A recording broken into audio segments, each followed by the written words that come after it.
the face! Ooh, okay, the face! Hello and welcome to Hey, Not the Face with your host, John Nash, and your producer, me, Steffi Haynes. And today, we're going to talk about Sugar Sean O'Malley. Now, he's fresh off winning the belt just last night, and he's also fairly fresh off signing an 8-fight deal with the UFC back in February. So I guess my first question to you, John, is going to be, how big can he get inside the confines of an 8-fight deal? Well, now 7 fights since he fought Aljamain, that knocks one off. But then we have the fact that he's a champion. So could you break that part down for us? Well, it's just how convenient we're going to talk about Sugar Sean O'Malley right after he wins the title. Look at us. Look at us mining the traffic, the interest, the sudden Google searches for this guy. Yeah, well, he's 8 fight. We don't know the full details. We can kind of assume based on other fighters, what their contracts are and what similar situations. I do not believe he has nearly as good a deal as Conor McGregor got after he beat Chad Mendes and got the interim title. Mm-hmm. His deal, and Conor's was really undervalued too for what he was offering. But you got to mention Sean O'Malley's he's going to get a bonus based on if he's the champion or not, probably. He might have what's called a side letter of agreement that pays him extra on top of that. So he's easily going to be well paid compared to other UFC fighters in the bantamweight. And as he said in the contract too, he does not, unless he's defending champion, he doesn't get pay-per-view points. So going forward, he will get a pay-per-view bonus. Probably the standard bonus, maybe because he expects to do very well, maybe has escalators that go above the $2.50 that they usually have when you sell over 600,000. But he's got that going for him. But how big can he be under that contract? He can be a major star, other fighters has, but he is definitely limited by how much he can make because they said yesterday this event did $7 million at the gate. That's a massive gate. That's a huge gate number. And it did the most globally of any bantamweight fight ever in UFC history, pay-per-view. I imagine most of that's domestic pay-per-view. So financially, it brought in tons of money, but he is not getting a sizable portion of that. And we can break down, what we could expect a fighter should make from that portion, but from those pay-per-views, but he did not get that. Let's just say that. Well, let's hear what a fighter should get from that if they were the champ. Let's look at what Aljamain Sterling might have gotten. Well, Aljamain is incredibly underpaid. Even though Aljamain's not the draw that the Sugar Sean is, he was the champion. You can see in a weird way this fight is a perfect example of what the antitrust lawsuit's about and a lot of the evidence that the judge brought up, right? Because here you have a fight between two fighters that obviously this fight added much more value than the standard UFC fight. Why? Because they sold more pay-per-views, they did a bigger gate, there was more interest. Now, and that's called marginal revenue product. What Sugar Sean O'Malley, and specifically not Sugar Sean by himself, but Sugar Sean versus the champion, Ron Sterling, the chance to be the champion, what those two together added to the average event, their addition to a card, that additional revenue product is called the marginal revenue product. And theoretically, because they're the people adding that value, you take them off and the UFC does a set amount, but you put them on and it adds that much money, they should get the vast majority of that MRP, marginal revenue product. That should go to them. But they are getting why they added millions upon millions, probably tens of millions of dollars to the event revenue when it's all said and done. They've got a very small percentage that was paid to them. We know what didn't Sterling say before? He gets like $600,000 as champion to defend, or $400,000 to $600,000 in that ballpark, and plus pay-per-view points. Well, let's pretend this did gangbusters. Let's assume that this sold, let's say 600,000 pay-per-views, right? Which is a great number. 600,000 average pay-per-view globally is probably bringing in the UFC. Well, they have a set amount from ESPN, which is a whole different story. But the revenue they should make is about That's another $20 million it should add to the event on top of the normal, what they get, and plus the gate.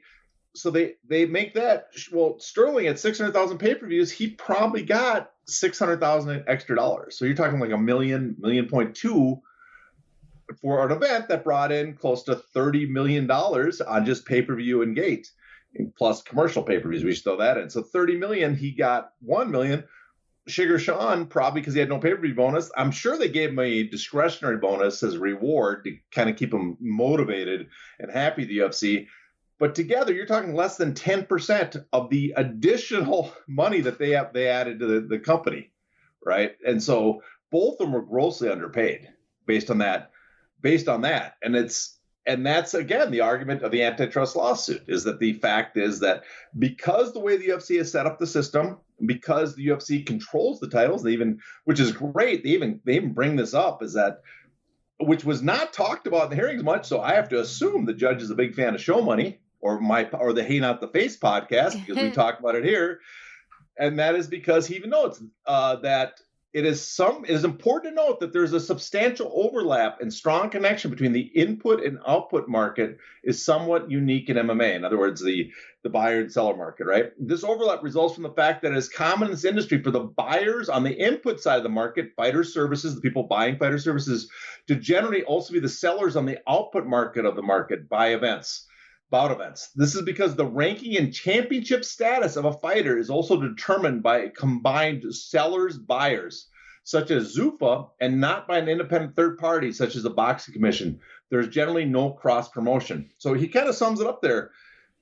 Sugar Sean, because the input market, the where the top fighters are, that makes you a draw. You have to beat these guys to move up the rankings and be recognized as the champion to become a major draw. They're all signed to the UFC in exclusive contracts.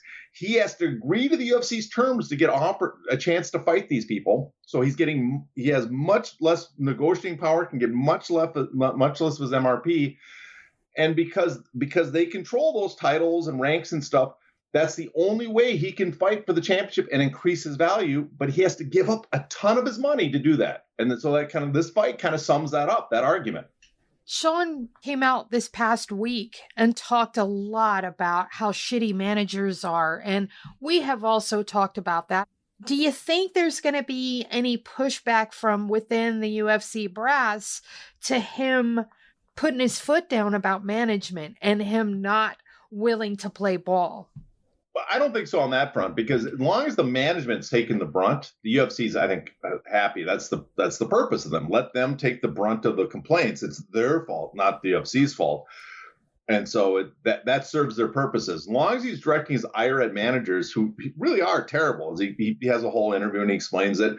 And they serve as brokers. Their job, they're supposed to have fiduciary responsibility to serve the fighters, but their job is really they are serving the UFC by just finding them fighters and making sure those fighters sign compliant contracts with the UFC.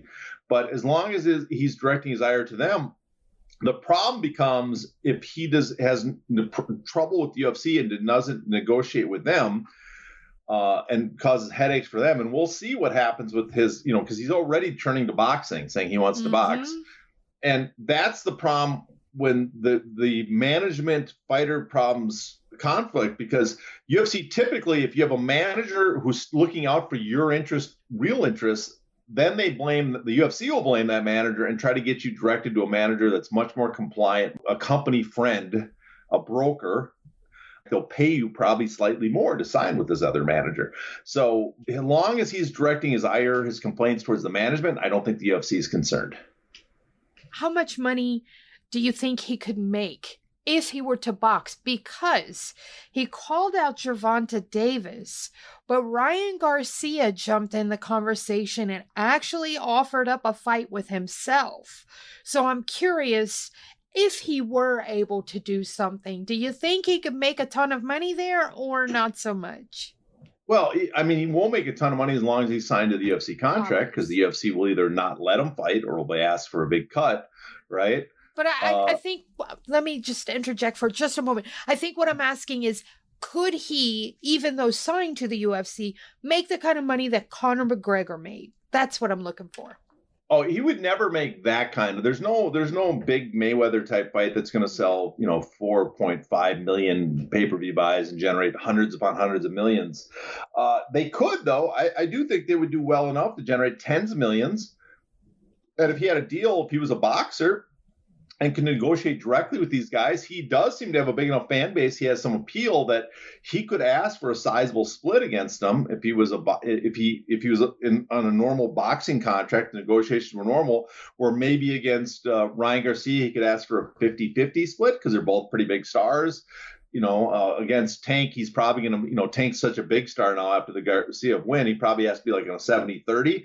But in that case, in both fights, he would make he'd make well into the 8 figures, I imagine, 10, 15, 20 million, maybe 30. Well, Garcia made over 30 million fighting Tank Davis. And you'd have to kind of think that if he could box, he was good, let's say, that Sugar Sean could generate similar interest against Tank. So he'd be looking at 25, 30 up to 40 million in that situation. But the problem is, one is he's signed the UFC contract. Where Conor McGregor could threaten the UFC first that he's going to leave, then get the UFC to go along and be part of the Mayweather fight. The difference is that generates so much money that even if the UFC took 50% of the money, which is reportedly what they took, McGregor was left with a ton of money. If Sugar Sean fight generates enough to pay him a $20 million purse, or 15 versus Ryan Garcia, and 25-30 versus Tank, and the UFC takes 50% of it, well, it's better than what MMA is probably going to pay him. But is it so much better that it's worth him going to the risk to basically try to force the UFC to do that? And that's the question. I don't know if it's worth that much money. I guess Tank Davis 40 million might be, but Tank also has, there's a lot of other fights he could do that probably pay as much or better right now than fighting. I'm not detecting a mass amount of grassroots interest in a Tank Davis Sugar Sean O'Malley fight. Last question here. We discussed this one time before with the new changes in the contract, saying that the UFC can sort of zip in and assume ownership or partial ownership of intellectual property and things that make money, because obviously they saw that Proper Number 12 did Iron Man numbers, and they don't want any of their fighters to be able to make that kind of money without getting their cut of it. So now that Sean is a champion and his star power is through the roof, what happens now if he decides to open a dispensary? What happens if it's successful? He wants to open a chain of them. Well, I mean, it depends on how the contract's read and what his current contract says. I actually asked around. I reached out to Sugar Sean and people around him to find out what was in this contract. Got no response, so I don't know exactly what's in that contract of his. But there's a possibility if the UFC, even though it's vague enough, there's a possibility that instead of fighting the UFC, he feels compelled to cut him in. Let's say he makes his own dispensary weed that's a Proper 12, or some other venture he starts, a munchies store, a snacks for those with munchies that sells a ton. That the UFC cuts themselves in on the deal and gets a large percentage of it. So it's no longer just him making all the money. He has to give up a portion of the UFC, which is pretty amazing if that does happen. It's pretty amazing also in the fact that the UFC can pay him so little for how much he's drawing, because the argument the UFC makes is, and fans will make, is that the UFC made this guy a star, right? It's the UFC that made him a star. And that's why the UFC deserves a cut of everything. That's why the UFC deserves the majority of the money he generates in his fights. And that's why they're going to argue we deserve a cut of whatever brand you come up with, because we're the ones that gave you the platform without which you never would have been a star. But I think it's pretty. Sugar Sean developed his whole persona. He's the one that's been out there building himself up as this person, right? It's not the UFC marketing team that did this. All the UFC did is offer him the chance to fight the best fighters, because the UFC had the best fighters locked up under contract. And because, again, we go back to antitrust lawsuit, because the UFC had control of these specific assets, these type of fighters that you have to fight to become famous, because they controlled them, they can dictate terms where Sugar Sean has to give up so much, even though he's the one, his performances in the cage and his personality outside of it is what's made him a star. And there is also the argument that if they're responsible for this star power, why haven't they made more stars? Yeah, exactly. if they're the ones responsible, they should be able to turn it on a dime. The other argument I always look at is why make them sign long 8-fight contracts? Require them to get the better deals. Why do you make them sign super long contracts? If you're the attraction and not the fighter. Exactly. If the fighter was the attraction and you weren't concerned about them going anywhere else because you knew they couldn't succeed anywhere else, then you wouldn't require these really onerous terms. And then they turn around and say that Mighty Mouse, the reason for all of the low pay-per-view numbers on his cards were due to him, not due to them. Yeah, well, I mean, it's true. Mighty Mouse might not have been the draw of other fighters, but he had some appeal. He had some, there were people that did like him. But yeah, if they're so amazing at promoters that they have this special sauce like they claim, then they could transform someone like Mighty Mouse. They don't need, I agree. They don't need the special, They don't need to wait for the unique fighter to show up and then say, we can turn this guy into a star, because if you're so good at it, you could turn almost anybody into a star. You don't need a Conor McGregor, Ronda Rousey, O'Malley. You don't need these Brock Lesnar. You don't need these unique individuals. You should be able to do it to anybody that becomes a champ, but they can't, because these unique individuals are unique. And therein is our point. So on that note, we're going to wrap it up. This was a short shot, but it's 100% free. Please subscribe. If you already subscribe, please share. John, what do you have coming up? I know we just got a brand new show money. What was in that? We talked about the antitrust lawsuit, the class certification that the judge finally granted. It's a little bit of deep dive, pretty in depth. So in hindsight, we probably should have had some explainers at the beginning. We go right into it. But if you're familiar with the case, we cover a lot of details in it. I'll probably have an article up. We're going to have a status hearing this week, so I'll probably have an article up. I think giving a quick summary, because there's so many new fans that are probably not familiar with the suit, what it involves, how we got here. So I'll have a summary of all the events, what it means, and what it possibly means in the future. And then I got a couple other articles in work. And then I guess next week we'll probably have a full Hey Not the Face podcast. All right. So there you have it, folks. Follow John on Twitter. He is at Hey Not the Face. His direct messages are open, so if you have questions or comments or suggestions for content of this show, please message him. You can also direct message me. My messages are also open. I am Crooklyn MMA on Twitter, so you can hit me there. Our emails are also open. He is heynottheface@gmail.com. I am Crooklyn949@gmail.com. Please send us all of your questions. If you have stuff you want us to dig into, we will. On that note, y'all know the drill. Until next time, please stay safe.